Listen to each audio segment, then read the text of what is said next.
మీకు ఈరోజు చెప్పబోయే కథ అబ్దుల్ కలాం గారి చిన్ననాటి జీవిత సంఘటన. ఆయన చెప్తున్నాడు, నా చిన్నప్పుడు ఒకసారి అమ్మ ఒక రోజంతా కష్టపడి పనిచేసి రాత్రి ఇంట్లో అందరికీ వండి పెట్టింది. నాన్నకు బాగా మాడిన రొట్టె కర్రీ వేసింది. నాన్న ఏం పట్టించుకోకుండా తినేసి నా చదువు గురించి అడిగాడు. నాకు ఆశ్చర్యం, ఎందుకు నాన్న అంత మాడిన రొట్టె పెట్టినా కోప్పడలేదే అని.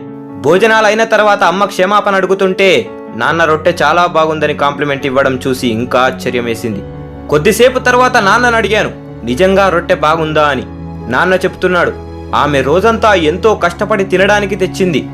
రొట్టె నన్ను బాధ పెట్టలేదు, కానీ నేను ఒక్క మాట అన్నా ఆమె ఎంతో బాధపడుతుంది. ఎవరూ పర్ఫెక్ట్ కాదు, అందరి జీవితాలు అంతే.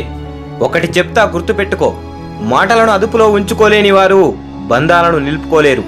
తనకంటూ ఓ మనిషిని కూడా చివరి గడియదాకా పొందలేరు.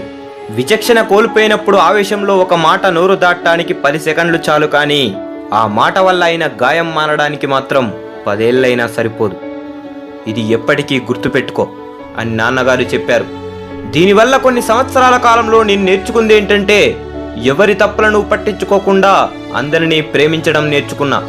నిన్ను ప్రేమించే వారిని ప్రేమించు, నిన్ను ద్వేషించే వారిపై ఎప్పుడూ ఆప్యాయత కలిగి ఉండు. జీవితం చాలా చిన్నది, అనవసరమైన బాధలు ద్వేషాలు ఉండకూడదు.